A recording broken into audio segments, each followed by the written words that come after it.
ओम विश्वानि देव सवित्र दुरितानि परासु यद्भद्रम तन्यास वर्णानामार्थ संगानाम रसानाम छंदसामपि मंगलानाम च कर्तारो वंदे वाणी विनाय अखंड मंडलाकारं व्याप्तं येन चराचरं तत्पदं दर्शितं येन तस्मै श्री गुरुवे नमः।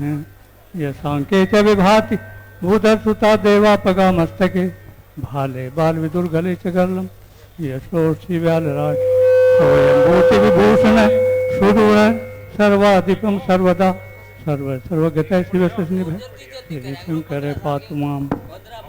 बोलिए भारत माता की, भारत माता की। परमपिता परमेश्वर की अनुकंपा से ऐतिहासिक सर्वखाप मुख्यालय तथा सर्वखाप का गौरवशाली इतिहास लिखने वाले स्वतंत्रता सेनानी चौधरी कबूल सिंह जी की जन्मस्थली इस ऐतिहासिक ग्राम सोरम में आयोजित सर्वखाप पंचायत सर्वजातीय 7वें महासम्मेलन के अवसर पर युग पुरुष देशभक्त भारतीय किसान यूनियन के संस्थापक किसानों के मसीहा आदरणीय चौधरी महेंद्र टिकैत जी की प्रतिमा अनावरण समारोह के अध्यक्ष देशभक्त धर्मपरायण समाज सेवी सर्वखाप पंचायत के महामंत्री और यहाँ पर उपस्थित देश के कोने कोने से पधारे खापों के सम्माननीय चौधरी सदस्य और सभी किसान, सबसे पहले इस अवसर पर परम पूज्य गुरुदेव जी सशत वंदन करते हुए आदरणीय स्वर्गीय चौधरी कबूल सिंह जी तथा स्वर्गीय आदरणीय चौधरी मोहन सशत वंदन करते हुए उन्हें अपनी हार्दिक विनम्र श्रद्धांजलि अर्पित करता हूं। इसी के साथ देश के कोने कोने से आए सभी किसानों, मंचासीन सभी खापों के पदाधिकारियों को और पंडाल में उपस्थित सभी का यथा योग्य आदर सत्कार करते हुए आप सबके जीवन में सुख शांति और समृद्धि देने के लिए परमपिता परमेश्वर से प्रार्थना करता हूँ। आप लोग भाग्यशाली हैं कि इस धरा पर इस महासम्मेलन में आने का आप लोगों को सौभाग्य प्राप्त।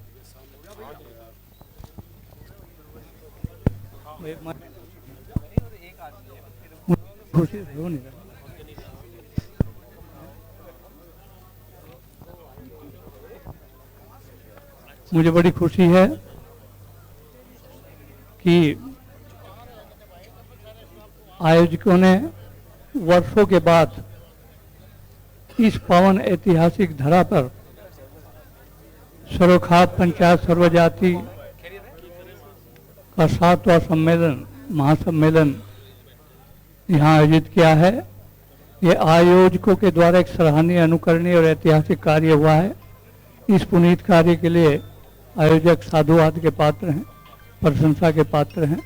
मैं उन्हें बहुत बहुत बधाई देता हूं और मुझे ये भी प्रसन्नता है कि आज इस महासम्मेलन में देशभक्त धर्मपरायण समाज सेवी किसानों के मसीहा और भारतीय किसान यूनियन के संस्थापक स्वर्गीय आदरणीय चौधरी महेंद्र सिंह टिकैत जी की भव्य प्रतिमा का अनावरण यहाँ कराया है। इसके लिए भी आयोजक बधाई और प्रशंसा के पात्र हैं। इस ऐतिहासिक भूमि पर उनकी प्रतिमा आने वाली पीढ़ियों को युगों युगों तक देश प्रेम, राष्ट्रभक्ति और सत्कर्म का संदेश देती रहेगी और ये प्रतिमा यहाँ आने वाले लोगों को और आने वाली पीढ़ियों के लिए प्रेरणा का स्रोत बनेगी।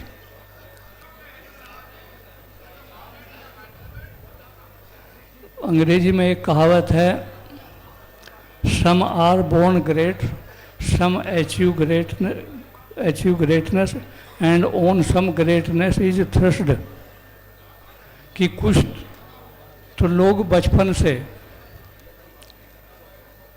महानता में जन्म लेते हैं, बचपन से ही महान होते हैं, बड़े घर में बड़े नेता के घर बड़ा बच्चा, तो कुछ तो बचपन से ही महान होते हैं, कुछ महानता अपने पुरुषार्थ से प्राप्त करते हैं और कुछ के ऊपर महानता थोपी जाती है। तो हमारे आदरणीय चौधरी महेंद्र सिंह टिकैत जी ने अपने पुरुषार्थ के बल पर अपनी त्याग और तपस्या से महानता प्राप्त की है, महानता की ऊंचाइयों को छुआ है और किसानों के उत्थान के लिए काम किया है। हमारे यहाँ सब किसान भाई हैं। देश की आर्थिक व्यवस्था में, देश की आर्थिक व्यवस्था में और खाद्यान्न व्यवस्था में तथा सरहदों पर सुरक्षा की व्यवस्था में किसानों का बहुत बड़ा योगदान है। आप किसान हैं, कृषि खेती करते हैं। कृषि का यदि हम संधि विच्छेद करें तो कै का मतलब किसान और ऋषि, तो हम कह सकते हैं कि किसान खेती करने वाले ऋषि हैं। किसान कौन है? खेती करने वाले ऋषि हैं। और किसान अन्नदाता है, किसान को अन्नदाता कहते हैं। किसान अन्न का देवता है और अन्नदाता कोई भगवान कहते हैं, तो किसान अन्नदाता भगवान है। हमारे परम पूज्य गुरुदेव जी का चौधरी टिकैत जी से और टिकैत परिवार से और किसानों से बहुत घनिष्ठ संबंध रहा है। आदरणीय चौधरी कपूर सिंह जी, आदरणीय चौधरी महेंद्र सिंह टिकैत जी समय समय पर परम पूज्य गुरुदेव जी के पास गांधी पॉलिटेक्निक में आते थे और उनसे देश की समस्याओं के लिए, किसानों की समस्याओं के लिए परामर्श करते थे, मार्गदर्शन लेते थे। वो कहते थे कि भगवान के दो बेटे हैं, एक किसान और मजदूर। इन दोनों की कमाई ही सब खाते हैं, सब उनकी कमाई से लाभान्वित होते हैं। वही खेत में हैं, वही खलियान में हैं, वही सरहदों पर हैं और वही कल कारखानों में। तो इस तरह गुरुजी किसानों के, मजदूरों के लिए बात करते थे और जीवन भर उन्होंने किसानों के लिए, मजदूरों के लिए, गरीबों के लिए, गांव की उन्नति के लिए ही काम किया है। और उसी तरह उन्हीं से प्रेरणा लेकर के आदरणीय चौधरी महेंद्र सिंह टिकैत ने भी गांव, गरीब और किसानों के लिए, उनके कल्याण के लिए कार्य किया। भारत के सर्वखापों का भी एक इतिहास जो प्राचीन और महत्वपूर्ण है। भारत के सर्वखापों का इतिहास जो है वो प्राचीन है और महत्वपूर्ण है। सर्वखापों के वीरों ने अपना बलिदान दिया और जिस उद्देश्य से सर्वखापों का गठन हुआ था, उन उद्देश्यों के लिए उनको बनाए रखना और उनकी गरिमा की रक्षा करना, ये हमारे पूर्वजों ने किया। और बड़ी दुख की बात है कि ब्रिटिश साम्राज्यवाद और मुगल साम्राज्यवाद के क्रूर तथा अत्याचारी शासन ने खापों के जीवन मूल्यों को तहस नहस कर दिया था और गुलामी के अंधकार में लोग खापों के महत्व को भूल गए थे, उनकी मर्यादाओं को भूल गए थे। तो खापों की खोई हुई महत्ता को जनमानस में पुनः प्रतिस्थापित करने के लिए हमारे आदरणीय चौधरी कबूल सिंह ने अपनी पवित्र लेखनी से और आदरणीय चौधरी महेंद्र सिंह टिकैत ने पूरे त्याग और सेवा से इनके महत्व को जनमानस में बढ़ाया। आदरणीय चौधरी महेंद्र सिंह टिकैत जन जन के सम्माननीय, किसानों के सम्माननीय, उन्होंने अपने पुरुषार्थ से, अपने त्याग तपस्या से किसानों के हितों के लिए लड़ाई लड़ करके और किसानों के हकों की रक्षा की है। उन्होंने किसानों की आवाज़ को बुलंद करके किसानों के सम्मान की रक्षा की है। इसलिए चौधरी महेंद्र सिंह टिकैत सर्वमान्य माने जाते हैं। चौधरी महेंद्र सिंह टिकैत किसानों का मुकुट थे। चौधरी महेंद्र सिंह टिकैत किसानों का गौरव थे। चौधरी महेंद्र सिंह टिकैत किसानों का प्रकाश स्तंभ थे और उनका सारा जीवन किसानों के लिए ही समर्पित था। वो किसानों के लिए एक संजीवनी थे, किसानों के लिए एक उनका जीवन वरदान था। आप अनुमान लगाओ कि यदि चौधरी महेंद्र सिंह टिकैत ना होते तो किसान आज इतने प्रबुद्ध और संपन्न ना होते। तो हम आज इस अवसर पर इस सम्मेलन में सभी किसान यहाँ उपस्थित होकर उनको सरस्वत वंदन कर रहे हैं। और यदि इन सर्व खापों के इस विशाल संगठन की भूमिकाओं और कि इनके उद्देश्यों को साकार बनाना है, सार्थक बनाना है और इनका खापों का गौरव बढ़ाना है, तो सर्व खापों के सभी चौधरियों को, सभी थाम्बोदारों को अपने आपसी भेदभाव भुलाकर एक और नेक होने की आवश्यकता है। यदि सभी चौधरी, सभी थाम्बेदार आपस में सब भेदभाव भुलाकर प्रेम से एक और नेक हो जाएंगे तो सभी समस्याओं का समाधान होगा और किसानों का कल्याण होगा, समाज और राष्ट्र का कल्याण होगा।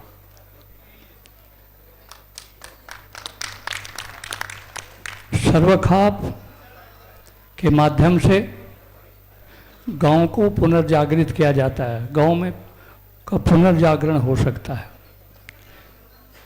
गांव के जनता को गांव के ही पढ़े लिखे वृद्ध अनुभवी लोग जागृत करें और जागृत करके उन्हें बताएं कि हम गांव के रहने वाले सब पुश्तैनी हैं और बड़ी से बड़ी कठिनाइयों में भी, घोर से घोर संकट में भी एक साथ जीते हैं और मरते हैं। तो जीवन और जीविका तथा विविधता रक्षण में प्राकृतिक व्यवस्था गांव की व्यवस्था से ही संभव है। गांव एक कुटुंब की तरह होते हैं। तो कुटुंब में छोटा बड़ा, अगड़ा पिछड़ा, सवर्ण असवर्ण, ऊंच नीच, इसमें नहीं बांटना चाहिए गांव को। आजकल ये देखने को मिलता है, कुरीति है, एक बुराई है कि भेदभाव होता है। तो सबको गले लगाओ, सबसे प्रेम करो, आपस में सादगी का व्यवहार करो, सम्मान का व्यवहार करो। तो बुजुर्गों को, समझदारों को, जिम्मेदार लोगों को उनको विश्वास दिलाना चाहिए कि सब किसान मिलकर कल्याण का कार्य करेंगे। और सृष्टि की एकता, जीवन की संपन्नता, लोकतंत्र के साथ ही लोकतंत्र के मेल से ही संभव हो सकती है। तो इसलिए दिमाग के साथ दिल को भी बड़ा करना चाहिए और हमेशा ध्यान रखो कि परिश्रम, पुरुषार्थ, सच्चाई, ईमानदारी और नैतिक मूल्यों को अपनाकर अर्जित धन ही सच्चा सुख, शांति, समृद्धि और स्वर्ग का आनंद दे सकता है। अनैतिक आचरण से अर्जित धन दुख का कारण बनता है। इसलिए हमेशा ध्यान रखो कि हम जो धन का अर्जन करें वो किसी को पीड़ा पहुंचाकर न करें। अनैतिक आचरण से अर्जित सुख, सम्मान और संपत्ति वो अस्थायी नहीं होती, वो अस्थायी होती है, वो जल्दी ही समाप्त हो जाती है। हमेशा ध्यान रखो कि व्यक्ति में 1000 गुण अच्छे हैं, लेकिन एक गुण उनमें बेईमानी का दुर्गुण है। तो वो एक दुर्गुण ही 1000 गुणों को डुबो देता है। जैसे नाव में एक छोटा छेद ही पूरी नाव को डुबोने के लिए काफ़ी है। तो इसलिए जीवन में दुर्गुण ना आने दो, सद्गुणों का विकास करना चाहिए अपने अंदर। आज खापू का इस तरह का उद्देश्य होना चाहिए, सद्गुणों का विकास होना चाहिए। और हमेशा याद रखो ये जीवन संचय और भोग के लिए नहीं मिला, ये आत्म कल्याण के लिए मिला। याद रखो ये जीवन एक पानी के बुलबुले की तरह है। पानी के बुलबुले का क्या अस्तित्व है, देखते ही देखते खत्म हो जाता है। तो ये जीवन भी पानी के बुलबुले की तरह, आप सड़क पर निकले, देखते ही देखते पता नहीं कब क्या हो जाए। और ये जीवन एक जलते हुए दीपक की तरह है, जो जरा हवा के झोंके से एकदम बुझ जाता है। तो ये जीवन भी एक दीपक की तरह है, न जाने कब किस झोंके से चला जाए। ये जीवन एक कागज की नाव है जो पानी में गिरते ही समाप्त हो जाती। और ये जीवन एक पीपल के पत्ते की नोक पर लटकी एक बूंद की तरह है। और पीपल के पत्ते की नोक कितनी पतली होती है, जरा सी कोई चिड़िया बैठ जाए या कोई हिल जाए तो बूंद गिर जाएगी, समाप्त। तो ये जीवन भी इसी तरह का है। तो इस अमूल्य जीवन का सदुपयोग करना चाहिए। सदुपयोग किस में चलिए, परमार्थ में, दूसरों के कल्याण में। जीवन का एक एक, याद रखो, जीवन का एक एक क्षण मूल्यवान है, वो दोबारा लौट कर नहीं आता है। हम समय देकर धन तो प्राप्त करते हैं, लेकिन धन देकर समय प्राप्त नहीं कर सकते। हम लाख करोड़ रुपया खर्च करें कि हमारे पिताजी को 1 घंटा जिला दो, हम दिल्ली से हवाई अड्डे से लौट रहा है, तो 1 करोड़ तो क्या है, एक घंटा तो क्या है, 1 मिनट भी समय नहीं मिल सकता जीने के लिए। तो भगवान ने हमें तन दिया है, मन दिया है, धन दिया है, वाणी दी है, समय दिया है, विवेक दिया है, ज्ञानेंद्रियाँ दी हैं, कर्मेंद्रियाँ दी हैं। तो ये सब दुर्लभ चीज़ें भगवान ने हमको दी है। तो हमें इन दुर्लभ चीज़ों का सदुपयोग करना चाहिए। सदुपयोग कहे में करना चाहिए, प्रभु भक्ति में करना चाहिए, परमार्थ में करना चाहिए, गरीबों की, दीन दुखियों की, जरूरतमंदों की सेवा में करना चाहिए, और अपने महापुरुषों के उत्थान के लिए करना चाहिए, अपने महापुरुषों के सम्मान के लिए करना चाहिए। जैसे कि आज आयोजकों ने चौधरी महेंद्र सिंह टिकैत जी की प्रतिमा का यहाँ अनावरण कराया है, चौधरी कबूल सिंह जी की प्रतिमा लगी है। तो अपने पूर्वजों का सम्मान है, अपने जीवन का सदुपयोग इस तरह के कार्यों में करना चाहिए। तो आज मैं इस अवसर पर सर्वखाप महापंचायत के सर्वजातीय 7वें महासम्मेलन पर देश भर से आए हुए आप सब किसानों को बहुत बहुत बधाई देता हूँ और सबके उज्जवल भविष्य की मंगल कामना करता हूँ। इन्हीं शब्दों के साथ सर्वे भवन्तु सुखिनः, सर्वे सन्तु निरामया, सर्वे भद्राणि पश्यन्तु, मा कश्चित् दुःखभाग् भवेत्। ओम शांति शांति शांति। बोलिए भारत माता की।